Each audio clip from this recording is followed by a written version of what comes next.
The following program was produced by an independent community producer. The opinions expressed do not necessarily reflect those of the ECAT staff or board of directors.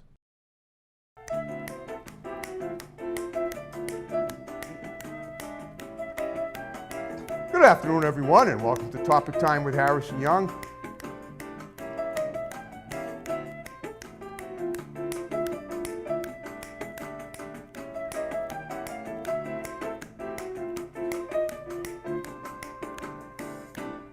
Good afternoon, everyone, and welcome to Topic Time with Harrison Young. We are in the last week of July, and believe it or not, this is my last show in July. And this summer for Topic Time has been my hottest one ever, and why not? It's going to be my 13th year officially on August 18th, when 13 years since I did my very first show on August 18th of 2010, and here on the Eastern website, they still have it. And today we're doing a rare but beautiful in-person interview. I have an amazing guest. She's a comedian. She's quite a looker, as you can see. But before we get to her, I got to read these incredible underwriters, and then we will commence per usual. So we got Forgione One-on-One Barbershop in Brockton. We got Carver Jewelers in Carver, Ronald Darwin Liley, Delano Goldsmiths. We got Lynch's Towing Auto Cycle and Truck Center in Brockton, one number for towing, one number for projects. Always looking for new scrap metal wheels, anything to do with transportation. My pal Lynchy can handle there. We got A1's Tire and Auto Center in Brockton. Always in search of new service writers and techs, and even if you don't know how to do it, send someone by that does. We got Uplifted Nutrition in Taunton. Yeah, A1's Tire is in Brockton. We got the Wax Shop, Complete Auto Detailing in Bridgewater. They're a new one. We got 111 Tattoo Collective in Brockton. We got Big Lee's Automotive in Hanover. We got One Good Credit in Brockton. We got Autotown Auto Glass and Auto Body in Abington. We got Aspire Health and Nutrition in Rainham. We got Eli's Auto Care in Taunton. We got Champions Barbershop in Bridgewater. They're a new one. We got the Gunrunner LLC, the Second Amendment Freedom Store in Middleborough. We got Grant's Rental in Bridgewater. We got Doggy Boutique, all-breed professional grooming for dogs and cats, run by my great next-door neighbor, Debbie Shadell in Brockton. We got RW Carpet and Flooring in Norton, covering floors for 50 years. We got Easton Fitness in the Village Shops in Northeastern. We got Joe's Diner in Taunton, and we got Countertops Express in North Attleboro, experts in the installation and removal of quartz and granite. And I want to thank you guys very much. And now officially, I'll introduce this lovely young lady, Mona Forgione. Is that how you say it? Sure. Does that mean you forge a lot of checks? I couldn't resist that one. You never know with me. Yeah, I thought not. Okay. I can't admit that on video, right? You can admit whatever you want. Hey, this isn't a tribunal. This is a TV talk show. This is the best podcast in the universe. All right. But anyway, yeah, now that we're done tooting our own horns. Okay, so you're a comedian. I'm going to fix that. Okay. You grew up in Massachusetts, and you moved to New Hampshire. You must have a reason for that. We're going to cover all that. But let's talk about your childhood first. I do that with every guest. I want to find out how you seem to be a happy-go-lucky young woman. So talk about what you were like as a kid, and what did you do, and how did it get you into what you're doing now? And in the interim, if I have any questions pertaining to all of that above, I'll throw them in, and we'll break it down even further. So go ahead, please, if you would. Grew up in Chelsea, Massachusetts. I know the city. Yes, where the meat falls off the bone. Laura Ramos. Exactly. Yes, so I grew up in Chelsea, Massachusetts, one of 4 children. Yep. And grew up in the projects on Burma Road in Chelsea. Okay. Attended all public schools. Fun childhood. I honestly think. All right, hold up. Sure. Real quick. How was your childhood fun? I'll be honest with you. I know Chelsea's a working class city. I've worked there myself. I've actually done collections there. And to be honest, I would have a hard time living. I was always sort of growing up with a silver spoon in my mouth. I mean, I'm being honest here. I'm just being honest. I'm calling it like I see it. What did you do in the streets of Chelsea that was fun? Just obviously you didn't have a problem, not being overloaded with capital. I understand that, but yeah. Tell me about what was fun about growing up there. So many kids, so many other kids. And you got along great with all of them. I have amazing siblings. We Okay. had a lot of fun. My mother and my father are incredible people. Yeah, I'm sure. My mom was a stay-at-home mom, and then she worked night gigs and things when she needed to, and weekend things. My dad worked really hard Yep. to make sure we were okay, make ends meet. But as far as we were concerned, we were going to be kids and have fun. Okay. And stepping outside, there were always other kids to play with. Okay, playing in the streets. Okay. Oh, yeah. I understand. So friendship was, I have to admit myself, I was an outcast as a kid. I still kind of am, so I didn't have a lot of friends. I really don't now either. I have one person that I reconnected with from high school, and she's beautiful. I hope to hang out with her again.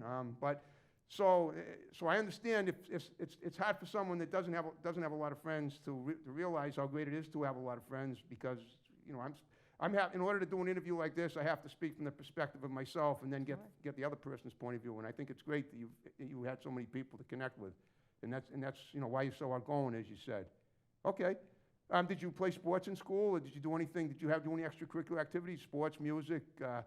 Oddly, my mother asked my siblings if they wanted to play baseball, and they did, but she just skipped right over me. And I'm the third, and she asked my older sister, my older brother, my younger brother, but for some reason she never thought to ask me. And I think I would have played if I were asked, but I did not play too many sports. Did you say your mother asked you? My mother did not. She asked the other three, but not me. Well, your mother had a baseball team in the family, and you were the only one. You were the one that was excluded. Outcast, I guess. No, it was fine.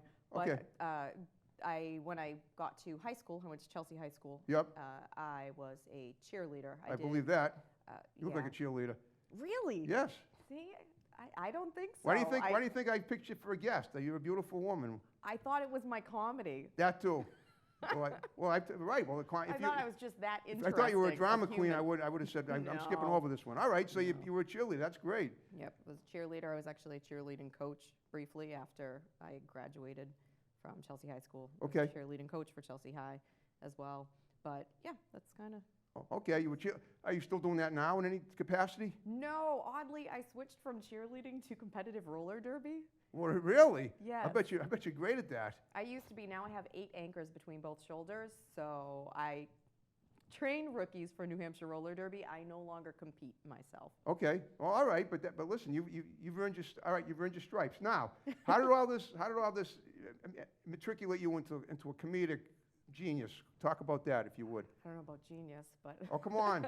But I just think all life experiences. Yep. And I honestly think that if you are laughing more than you are crying at life and what life hands to you, then you're doing okay. So if you can figure out how to had some interesting things happen over the course of my lifetime, and I think what gets me through is finding a way to laugh about it and being able to turn it into a joke and have other people laughing along with this. Yep. Makes things easier. That's absolutely right. I agree with that. I agree with, and sometimes, and I can relate to that too, because sometimes if I feel miserable, I can take some of the experiences. I have autism. I don't know if you can tell or not, but if someone with autism, what I did and still do is sometimes I deliberately alienate people just to entertain myself, which is how I cope with the stress. I used to use drugs. Now I just piss people off. Okay, I'm trying to make you laugh. Well, I do. I honestly think that is not fully an autistic trait, because I myself, if I really want to get rid of someone, I will annoy them. Well, that's different. Well. I do it. That's different. If you want to get rid of someone, that's one thing. If you're just thinking they're gonna hate me anyway, why don't I just enjoy, make a fool of myself until they leave? Then that's a totally different animal. But I understand. Has it ever backfired and it made somebody want to hang out with you more? Yeah, I kind of did, but in a way, it helped me give up drugs, and that's a story for another day. In 1979, I don't even think you were born. I thought you said you were 41. I am. Yeah, I know. Almost. If you tell me your date of birth, I can tell you what day of the week you were born, and that's part of I have a photographic memory. Really? Yeah, but that's up to you. Obviously, I'm guessing you were either born in 1982 or 81. 82. What was it? I had a girlfriend in 82. She's somewhere. So, want to tell me the date? You might as well. You've already told me the year. August 19th. It was a Friday. A Thursday, I'm sorry. Thursday. Nice. Thursday. In fact, I was with her that day. That day, it was a Thursday, and I was with her, and we were in traffic on Route 123, and we passed this. We were in traffic, and I was next to this girl at a red light who I grew up with, and she asked me if I'd gone to our 5th high school reunion, because I graduated Brockton High School in 1977, and because it had just happened. And I go, no, and I go, this is my girlfriend Carol. That's Linda. And then nice to see you again, and I haven't seen it since. That was a fleeting moment on that day that you were born. How about that? Wow. Crazy, huh? That's impressive. I know. Thank you. Okay. I do not have a memory like that. Well, okay, I understand. Not everybody does. I like partially selective. Yeah. Are you married, or are you single? Mother? I am currently married. Good for you. That's swell. All right, so you're great at family stuff, and you're great at laughing at you. Divorcing. Okay, I understand. It's not your first. I get it. All right, but that's good. You see, that's great how you can poke fun at yourself like that, and that's wonderful. All right, how did you end up moving to New Hampshire? By the way, that's my favorite go-to state. I haven't been there in a long time, but I love walking up there.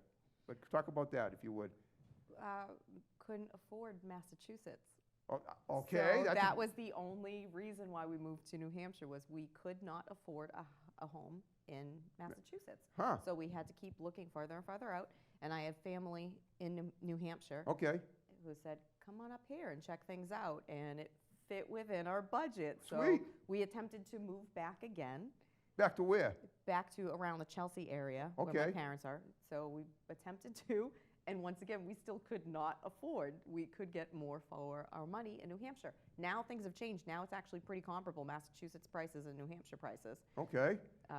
But we're still in New Hampshire. Well, here's the thing. I'll be honest with you. I would take the woods of New Hampshire over the streets of Chelsea anytime if I was gonna move. Ouch.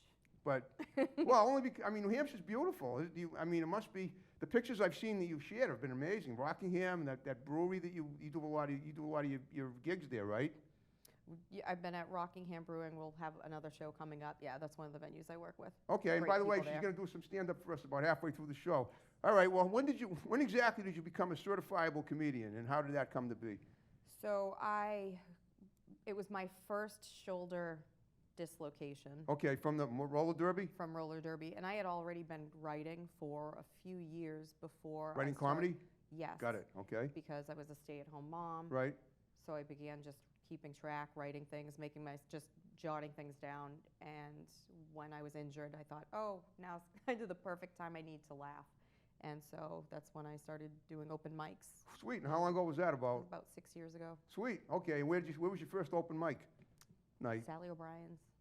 In In Revere? Somerville. Oh, okay, there's an O'Brien's in Revere too. You know what that is? It's No. Okay, this is Somerville, right? Not Yes, Okay. Somerville. All right, well, you started there, and since then, that was 6 years ago, you say? Yep. All right, now so since then, did you sort of slowly ease into it and then found yourself getting a lot of laughs and then ended up getting booked at a lot of places? How did that come up? How did that come to be? Pretty much kind of snowballed. So once I started, I think because I had already been writing jokes, Okay. and also it's not like I'm a kid. Okay, well, guess what? 40, On that so- note, I'm going to take a little break. Mona's going to step up to the mic, and she's going to do about a 3 to 5 minute bit of her stand-up. So without further ado, watch Mona, and we'll be right back to continue the interview. On we go. Harrison, thank you for having me here. I will say I normally try to dress up a little bit more than this, but I do have 3 kids at home, so you're just lucky I put a bra on. No, you are really lucky, because you know when chubby guys wear shorter shirts and they raise their arms and you see that underbelly? Yeah, and fit women wear those crop tops, they lift their arms and you see the underboob? Yeah, you do. Yeah, when a middle-aged woman who has nursed 3 children shrugs her shoulders, you get confused. You get really confused. And I'm just going to let you know, it's just more top boob. It just extends down, like all the way. Yeah, a friend of mine, she said, don't you feel sexy sometimes? And I said, yeah, I do. And she said, no, really, don't you feel sexy? I said, yes, there is one point during the day when I do feel incredibly sexy, and that's when I'm taking a warm shower. Yeah, when I'm taking a warm shower, women can agree. You're in there, nice warm water, and then you lather up, and then you rinse off, and you're still feeling sexy. And then you step outside, you grab your towel, and you towel off, and you're still feeling sexy. And then you walk into the bedroom, and that's when I like to play a little game called top or bottom. You still with me? Yep. Top or bottom, that's when you drop your towel, the door flies open, in comes 1, 2, 3 kids, a dog, a cat, and your husband, and your brain yells, top or bottom, what do I cover, top or bottom? It's usually bottom, right? Yeah. Okay, that's what I used to play. Now I play top, bottom, or neither. I figure if they are walking in on this, because I choose neither, they deserve all that they see. All of it. And I know it sounds kind of mean, but I'm thinking retirement comes, I'll be maxing, relaxing, because right now none of my children want children. My 2 boys look at me absolutely terrified, and the little girl just looks and says, that's what happens, Mommy? And I say, yes, baby girl, this is what happens. All of it. Yeah, so I do have 3 kids. They grow up, we're growing up in Derry, New Hampshire. They're pretty soft because of it. I grew up in Chelsea, Massachusetts. If you don't know Chelsea, something that you just should know is that with Chelsea, there's street cred. So you get street cred. In Derry, New Hampshire, there is none. And I like that street cred. The street cred where if you go and you tell somebody you're from Chelsea, they automatically go for their wallet to cover it. And I like that. That's power. But I'm in Derry, New Hampshire now. There's no street cred. So I have to tell everybody I'm from Manchester, New Hampshire, trying to earn that back. But yeah, I grew up in Chelsea, grew up in the projects in Chelsea, Massachusetts on Burma Road. My parents worked really, really hard to get us out of the projects, so hard. They ended up working so hard that they did buy a house and got us out of the projects. We lived 2 streets over from the projects we grew up in. 2 streets over. So good job, Maureen and Marty. You got us out 2 streets over. Yeah, but I do. My kids are really soft, and I feel kind of bad for it, so I do try to harden them up a bit. So for school vacation weeks, we drive down from New Hampshire. I roll up to the projects I grew up in. I just drive by slowly, open the door, and just roll them out. And then I come back like a week later, pick them up, see how that's going. But this last time I picked them up from dropping them off, I was hoping to see a bit more progress. And I went in for a hug, and they grabbed for their wallets. So I guess places change. Places do change. But I do like for people to know the last name, because I know when people hear comedians, they sometimes remember jokes, but they can never remember the last name. And I just want everybody to pronounce it correctly. The last name is Forgione. So I want everybody at home to just say, put their hands up and just say, Forgione, Forgione, Forgione. And I like that because you yelled Forgione. I get to go home and tell my husband that people everywhere on the South Shore yelled his name so I don't have to later. Thank you so much. I'm Mona. Mona, that was terrific. Wow, you are a talented woman. Thank you. You project yourself so well, and you take these images and you kind of distort them a little bit to make them funny, but you do it in a way that keeps people's attention, and that's exactly what a comedian should do, because that's basically what you want to do. You want to keep them thinking. You want to keep them thinking. Okay, what's he going to say next? And then ultimately you hit them with a little bit more outrageous stuff, and then you sort of connect the previous statements together with an outrageous combination. Kind of like the way Lenny Clark does it. You're getting there. You'll be fine. All right. No, that was swell. Okay. Thank you. I heard him this morning on Kiss 108. So. Nice. Talking about how he almost died, and then he went and he was pretending to use heroin on the streets of Boston because he was actually training for a film to pretend that he was a heroin addict. So that was pretty good, I guess. And okay, but hopefully you won't be having to do that. No. You don't have to stoop that low to get that high, right? To get that high. Right. Yeah. I make up stuff as I go along too. And that's great. Okay. Well. So how many gigs a week do you usually get? And you look pretty busy on Facebook. It looks like you have something going on. Yeah, And but I have some public gigs that I usually post, some private gigs that I don't post. But I also work for a company called 603 Charcuterie. Okay. And I teach dirty charcuterie board building classes. So What's charcuterie? Charcuterie, so meats and cheese boards? Okay, is that a game? No. Like food. It's Oh, charcuterie. it's cooking. Yes, but yeah, so it's just putting meat and cheese on a board. Oh, okay. And so I teach people how to make it look really nice and presentable. Oh. And so I do that, but there are jokes along with it because there are lots of jokes to go along with, salami and cheese and things. I guess. Yeah, so I'm a vegan, so I'm not going to tell them, but okay, I understand. But so I do that on the side as well, so I usually teach a class or 2 during the week as well. Sweet. Okay, now what do you teach? That's what I teach. No, where? Oh, where? Yeah. Various locations throughout southern New Hampshire. Huh. So, and it's all like New Hampshire-made products. So. Do you have like an itinerary of venues that you go to teach this stuff? Yes, we go to Vine 32 in Bedford, New Hampshire. Okay. We're at, Rockingham Brewing in Yeah, Derby, okay, New that's the one. Hampshire, I'm always Vine seeing you 32. on Facebook. Yep. So there are quite a few throughout. We have some new locations on the Seacoast area in Dover. Seabrook, New Hampshire anyone? now. No one there? Around there, we're in Dover right now. Dover, New and Hampshire. New Hampshire. Gotcha. So we're in New Hampshire. We just started. We do some private classes in Massachusetts as well. Okay, that's great. So that's what you do aside from your comedy is you Correct. teach. Okay, and I'm sure there's a lot of comedy in that. Oh, yes. Okay. Do you cook a lot? It sounds, I mean, with a name like Forgione, it's an Italian, I mean, you think, I mean, let's face it, the stereotype is always going to be there. Italians love to cook and they love to eat, don't we? Although we all do, but. Oh, no, I love to cook and I love to eat, but I'm not Italian. That's your husband's name? That's my husband's last name. Oh, there you go. Yes. Okay, therein lies the rub about mentioning Yes. the last little statement you made. Okay. Yep. So, no, I am Irish-American Jew. Oh, I love it. Me too. I'm one of those things. I'm a Jew, but I'm not. Yeah. As you know, I'm Sarah Silverman's cousin. We could definitely we could go out. We could spend the whole hour on that subject. Obviously, the way she pokes fun at at her history of her ethnicity. She does that very profusely, as you may know if you've seen her material or seen her perform it. Mm-hmm. And a lot of the people that she pokes fun at are people that I know because they're my relatives as well as hers. I actually wouldn't mind if she said something about me during her stand-up. I have this loser cousin back east who thinks his talk show is the best in the world. Yeah, that would be great. But she knows it's true, so she's not going to try that.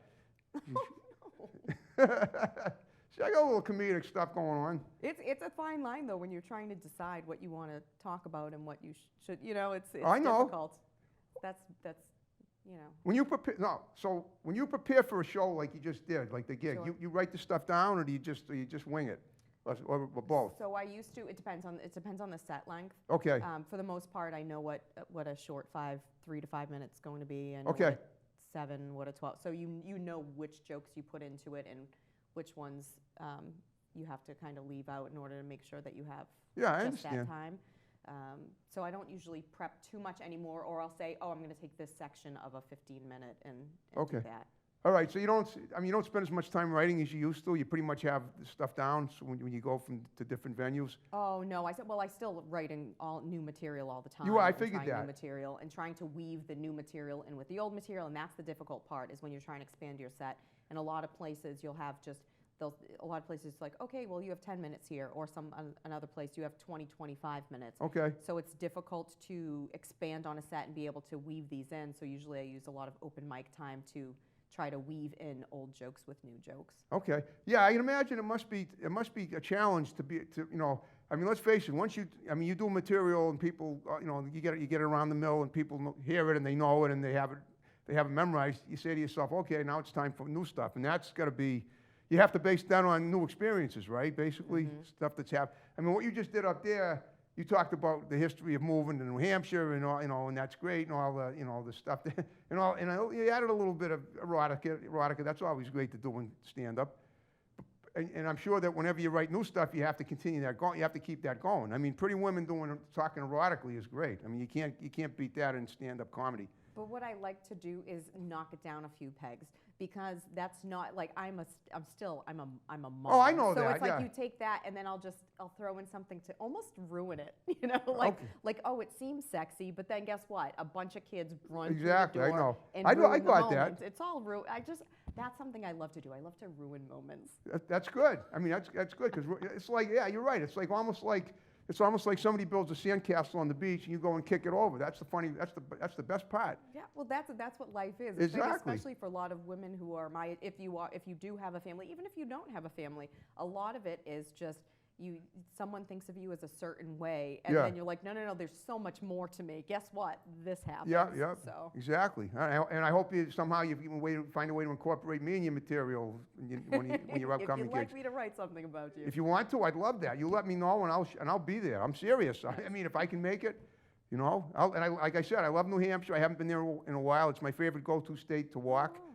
Yeah. I mean, what I used to do, and I haven't done it in a while, is I get on 495 going north, and I pick up going through the Neshoba Valley, the Route 119 corridor, because I love it. Because you go up Route 119 in Mass, and you know the area, I think, right? Mm-hmm. Coming up, the Neshoba Valley towns. You got Littleton, you got Concord, you got Pepperell, you got Townsend, and then it takes you right into Hollis, New Hampshire. And I don't know if that's the part of New Hampshire you live. I guess you're probably more closer to the coast. I do have family around that area. Oh, you do? Okay. I'm right up 93, though. Yeah, I'm that's right. 93 shot is from Chelsea. That's my thing. Straight shot. Chelsea Straight to Derry. Chelsea to right. Gotcha. Going. That's definitely not going to include 119 because you're going west if you're going up 119. But that's what I like doing is going up there and just there's so many like Beaverbrook Park is on Route 101. You know that area, right? Yeah. And you probably have people that you may have walked there before. I don't know if you like taking walks in the woods, but that, on a Sunday afternoon or something. I haven't done it in a while, but maybe with that friend I told you about that I've just reconnected with, I walk with her sometimes. Maybe we'll go up and do a walk out there. And we'll come in and bother you. Yeah. All right. Anytime. I'm Yeah, I around. know. So tell me about the brewery a little bit. I've noticed you've done a lot of stuff there. That seems to be one of your favorite haunts. It's like your favorite watering hole. So I started when I first started running shows, because not only do I get booked on other shows, but I also run my own shows with Okay. Conroe Productions. But I do that. The first place I actually started running shows with that business is the Backyard Brewery. Okay. So I run. That's in shows. Rockingham, right? That's in Rockingham County. That's right in Manchester. Oh, it's on Manchester. the Manchester-Londonderry line. Yep. Big, beautiful brewery, amazing beer. Yep. And so I run shows there. I still run shows there. I do it about like 3 months at a time, and then I take breaks, and then I run for Okay. 3 months. And so I'll be back there in September, but I have shows coming up at other venues this month. I'm at the ones that I run, Goffstown, New Hampshire, Yep. Mountain Base Brewery. I have Back Hill Brewery, that's in Rochester, Okay. so that's more seacoast area. Rochester, New Hampshire, Back Hill Beer Company. Once again, I work with places with all fantastic beer. So my friend Brian Munzer is headlining that one. Okay. And then I am at Vine 32 in Bedford, New Hampshire. I'm headlining that show, Sweet. and that's on August 26th. August 26th. Okay. Well, all right. That's. Let me see. That's going to be I believe that's going to be a Saturday. It Yes, is. I told you I have my photographic You got memory. it. And by the way, if I know it's probably easy to entertain people when they're schlocked, whatever it is, that they get. Not too much. Then they feel like they need to be involved in the show. Oh, then right. You don't want them too schlocked. there's a fine You might want. line. Well, you might want to go over here to Shovel Shop Brewery. Maybe like I told you as we were coming in, they have a very nice setup in there. And I had the guy on as a guest last year who runs it. Oh, wow. Yeah. Maybe I'll just stop by there, try the Stop beer. by and see if you can sell it. It's all all about. It's what it's all about. Is selling yourself. Well, guess what, Mona? We're down to the final 5 minutes. I hope you had fun. I did. Thank you so much. And you were great. Okay, so like what I told you before is that when we get down to the final 5 minutes, I want you to look at that little green R2D2 camera and give shouts out to a few people that are going to see the show. And then we'll wrap the show up with my snap and the way we began it. So go ahead. Okay. Just condense them. You can start with your family, whatever, but go on. Let's see. Sure. I would like to say hello to my gremlins. Your kids, right? Yes, I call them my gremlins. Sweet. Yes. So hello, gremlins. Mom loves you, and I'll be home later. And also to my Brockton family, Audrey And I'm and part of Gerald. it too now, I hope. Yes, now you're my Brockton family. Audrey and Gerald, love you, and I'll see you again soon. Yeah, okay. Great. Now, if you had fun with me, what I'd like you to do is, I've been getting more guests from word of mouth than ever before, now that as I fast approach my 13th anniversary. So if you know anybody that has not only comedic talent, music, anything at all that might be a great guest for me, you got my digits, have them contact me. We'll get them on right here. Or I have two other great locations where I do the show, or by Zoom, preferably in person, like you did today. But we can work that in, whatever works for them, and that's it. So just before we wrap the show up, aside from those gigs you just mentioned, is there anything that you want to mention that you might have overlooked? Anything else coming up? If not, then we'll just wrap the show up. But just think it real. If you could take a peek at the Scamps production schedule, on quite a few shows through Scamps as well. So every 6 weeks, I'm at Murphy's Tap Room in Manchester, New Hampshire. Okay, very good. All right, so you ready to wrap the show up the way we began? You did a great job. Sure. Okay, folks, we're wrapping it up. See you next week. July is out. August is in. Bye-bye. Bye-bye. We're signing off.